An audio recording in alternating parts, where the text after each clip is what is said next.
जो सुनो तो कहे प्रभु जी हमरी है बिनती, दुखी जन को धीरज दो, हारे नहीं वो कभी दुख से। तुम निर्बल को रक्षा दो, रह पाए निर्बल सुख से। भक्ति को शक्ति दो, भक्ति को शक्ति दो। जग के जो स्वामी हो, इतनी तो अर्ज सुनो। है पथ में अंधियारे, दे दो वरदान में उजियारे। ओ पालनहारे निर्गुण और न्यारे, तुमरे बिन हमरा कौनो नहीं। हमरी उलझन सुलझाओ भगवन, तुमरे बिन हमरा कौनो नहीं। तुम हमको संभाले, तुम हमरे रखवाले, तुमरे बिन हमरा कौनो नहीं। ओ पालनहारे निर्गुण और न्यारे, तुमरे बिन हमरा कौनो नहीं।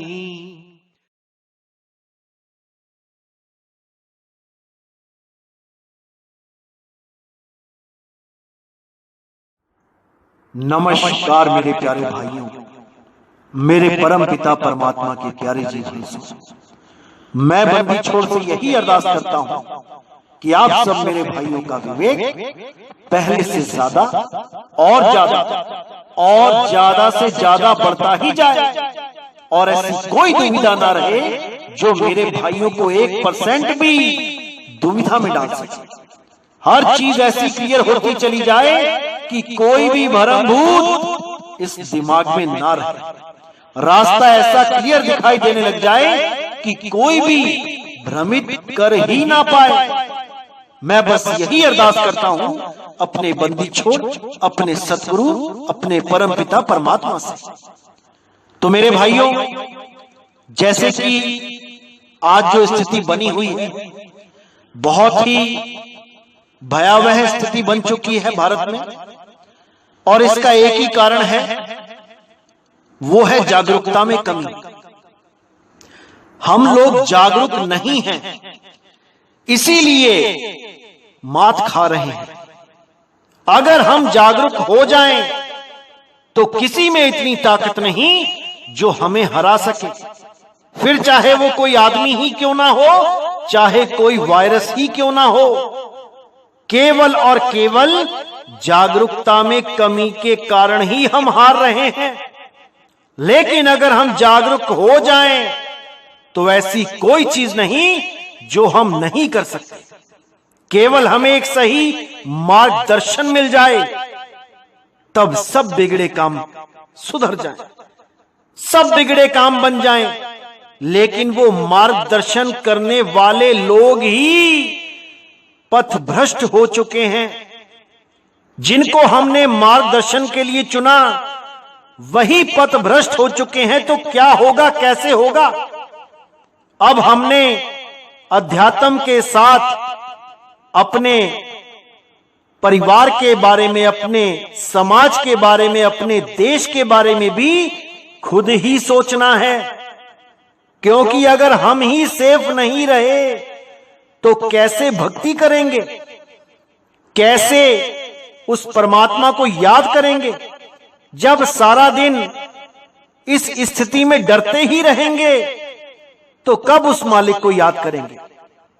क्योंकि परमात्मा हमें निर्भय अवस्था प्रदान करता है, लेकिन वो तब आती है जब हम पूरे जागरूक हो जाएं, दुनिया के लिए भी और आध्यात्मिक ज्ञान में भी। हमें दोनों को बैलेंस करके चलना ही पड़ेगा। नहीं तो आने वाले समय में और ज्यादा परेशानियों का सामना करने के लिए तैयार रहना पड़ेगा।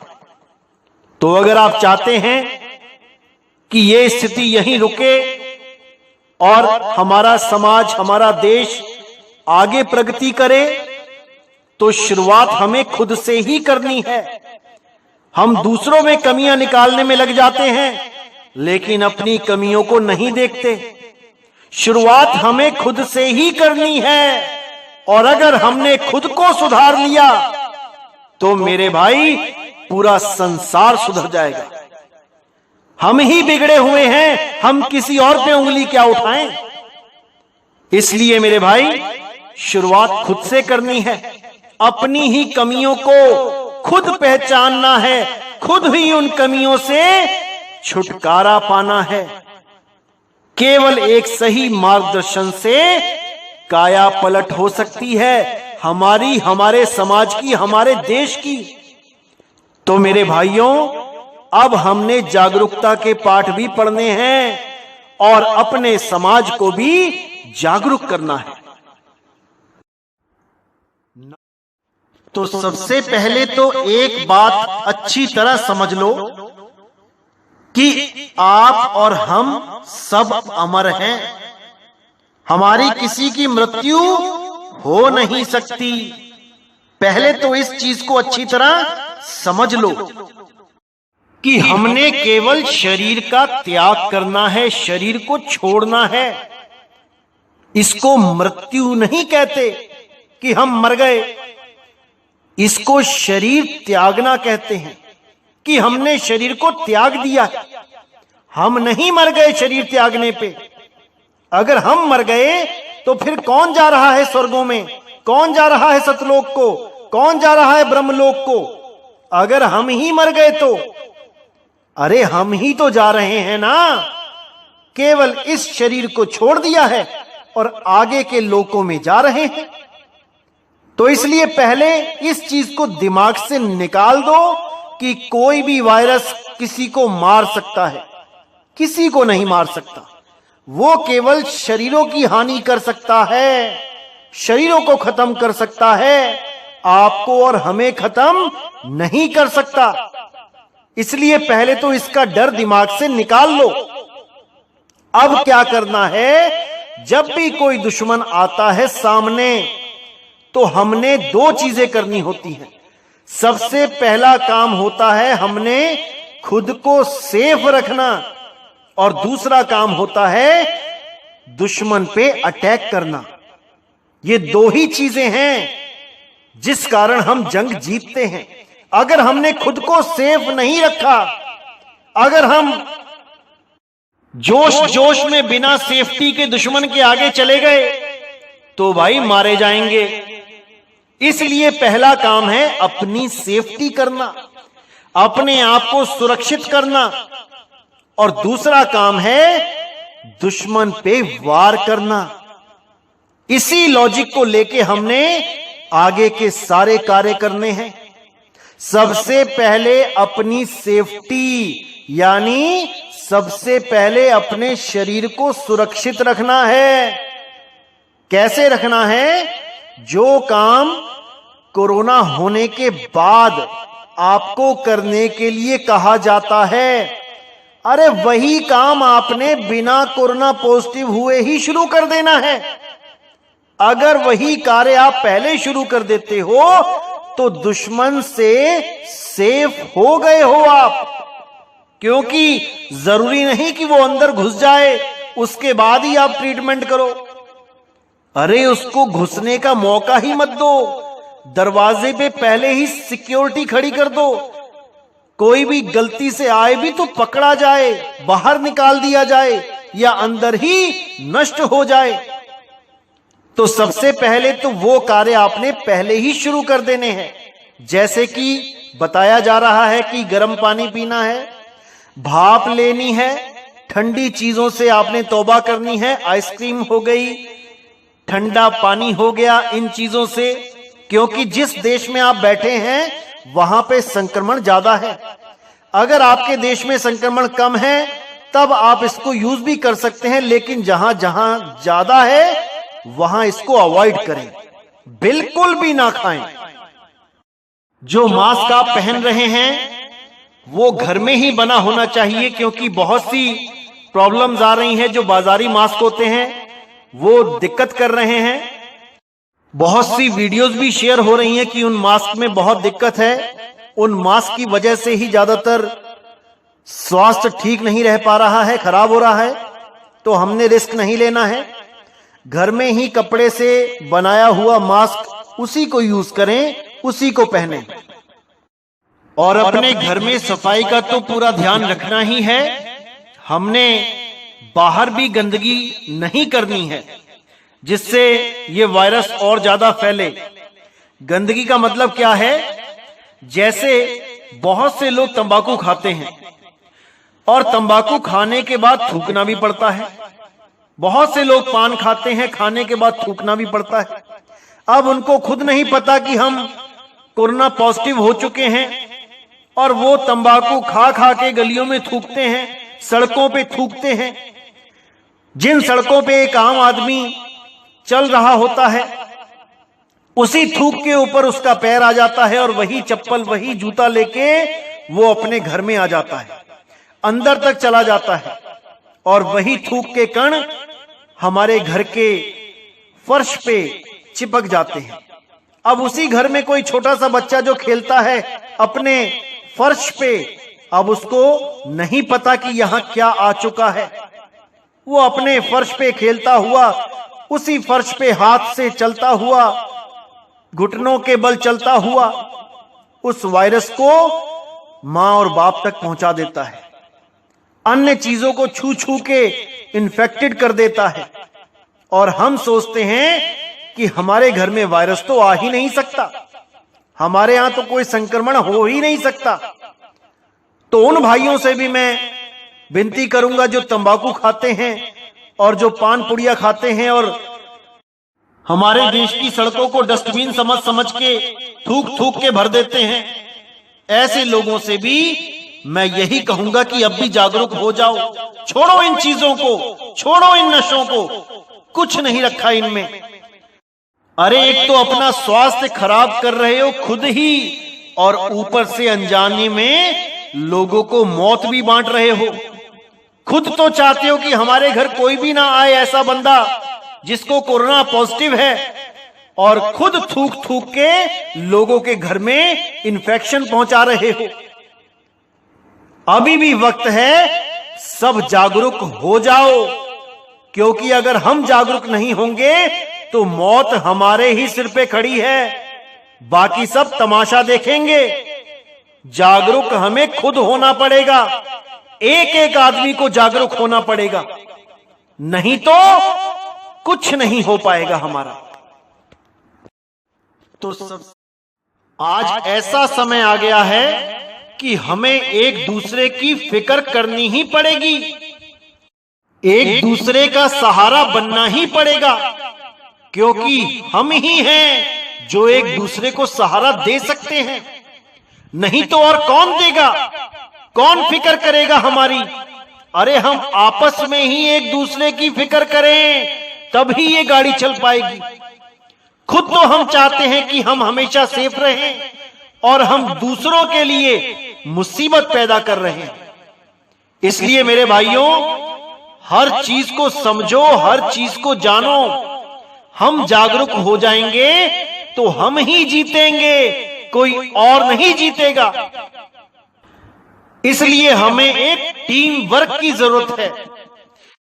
अगर हम अपनी टीम बना लें तो बड़ी से बड़ी मुसीबत को भी हरा सकते हैं, लेकिन उसके लिए हमें पूर्णतया समर्पित होना पड़ेगा। हमें टीम वर्क में आने से पहले पूरी तरह समर्पित होना पड़ेगा, यानी हम जो उसूल बनाएंगे उस पे हमें चलना पड़ेगा, चाहे कुछ भी हो जाए। फिर हमें कोई कंप्रोमाइज नहीं करना होगा।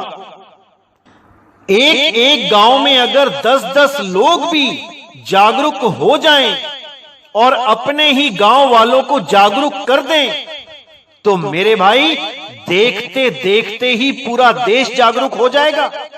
शुरुआत अपने घर से करनी है, अपने गांव से करनी है, खुद से करनी है। फिर देखो कैसे हमारा देश बदल जाता है, फिर देखो कैसे हम विश्व गुरु बन जाते हैं। याद रखो मेरे भाइयों, विश्व गुरु हमें कोई और नहीं बना सकता, हमने स्वयं ही बनना है। भारत ने विश्व गुरु बन के दिखाना है, लेकिन उसके लिए आप लोगों को जागरूक होना ही पड़ेगा, सामाजिक तौर से भी और आध्यात्मिक तौर से भी। इन धर्मों के पीछे, इन जात पात के पीछे, इन रंग भेद के पीछे झगड़ा नहीं करना है। देखो आज कहां चली गई ये जात पात, कहां चले गए ये धर्म, कहां चली गई ये धार्मिक संस्थाएं, कहां चले गए ये मंदिर मस्जिद, सब बंद के बंद हैं। एक बीमारी की लहर चलती है और सब पे ताले लग जाते हैं। मेरे भाइयों, इसको अच्छी तरह समझ लो। हम हैं तो जात है, हम हैं तो धर्म है, हम हैं तो देश है, हम हैं तो संसार है। हमें पहले अपने ऊपर फोकस करना ही होगा, अपने आप को बदलना ही होगा, तभी इस संसार को बदल सकते हैं। लेकिन हम खुद को तो बदलना चाहते नहीं और दूसरों पे दोषारोपण करके अपने जिम्मेदारियों से भागते नजर आते हैं। अपनी जिम्मेदारियां निभानी सीख लो। और इस वक्त सबसे बड़ी जिम्मेदारी है अपने आप को सेफ रखना, क्योंकि हम अपने आप को सेफ नहीं रखते हैं, इसीलिए हमारे द्वारा ही हमारे परिवार वालों को इन्फेक्शन हो जाती है। अगर हम अपने आप को सेफ कर लें तो ये इन्फेक्शन फैल नहीं सकती, ये वायरस फैल नहीं सकता। लेकिन हमें ही नहीं पता कि हम कैसे बचें, तो बात कैसे बनेगी। सबसे पहले एक बात समझ लो कि हमारा दुश्मन हमारे सामने ही है, लेकिन बस हमें दिखाई नहीं दे रहा। अब वो दिखाई नहीं दे रहा तो इसका मतलब ये नहीं कि आप बेफिक्रे होके बाहर घूमो। आपको सेफ साइड रखनी ही पड़ेगी। आप डरो बिल्कुल मत, लेकिन अपनी सेफ्टी का भी पूरा ख्याल रखो। डरने को नहीं कह रहा मैं कि आप घर से बाहर निकलते हुए भी डरो। डरना नहीं है दुश्मन से, लेकिन उसको मौका भी नहीं देना है कि वो तुम पे हमला कर सके, कि वो तुम्हारे घर में एंट्री कर सके।